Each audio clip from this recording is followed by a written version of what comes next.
Magandang araw sa inyong lahat. Ngayon ay maghahain ako ng isang mahalagang tanong na matagal nang iniisip ng mga pilosopo. Ano nga ba ang tunay na kahulugan ng katotohanan? Para sa amin, ang katotohanan ay ang bagay na totoo at umiiral kahit hindi ito alam o paniwalaan ng tao. Ang katotohanan ay hindi nakadepende sa opinyon o paniniwala at nananatili itong totoo. Isipin natin ito. Kahit walang taong nakakaalam o naniniwala, nananatili pa rin ang katotohanan.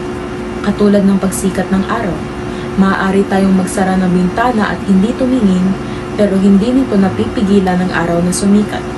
Gayun din, ang katotohanan ay lilitaw sa tamang oras, araw at panahon.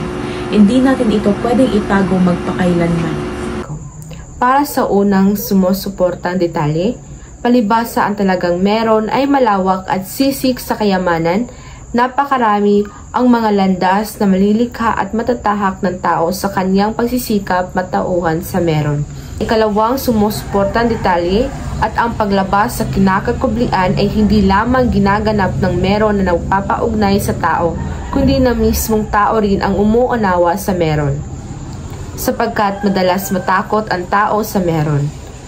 Sa ikatatlong sumusuportang detalye at ang talagang meron ay dapat ituring na nililigawan ang nagpapakita, pinapaahon at tumaahon sa liwanag mula sa dilim na kinakukublian.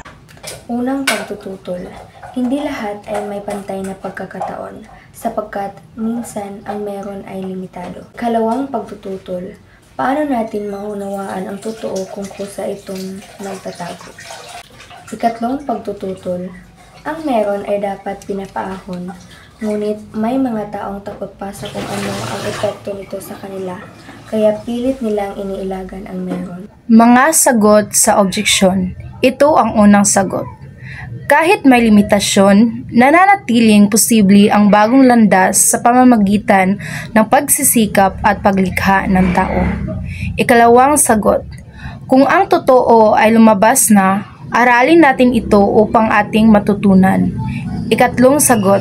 Ang totoo ay nalalaman natin na may kasama. Ito man ay may kasamang sakit, saya o sakit, sapagkat kailangan natin itong tanggapin. Conclusion. Kung ang katotohanan ay meron, ibig sabihin laging may umiiral na totoo. Tungkulin ng tao na ito ay hanapin at unawain para magbigay saysay sa kanyang buhay. At ang katotohanan ay mananatili kahit na hindi ito alam at hindi ito maiintindihan. Insight, ang totoo ay hindi lantad, kaya kailangan natin itong hanapin o maging alisto dahil hindi agad ito nagpapakita.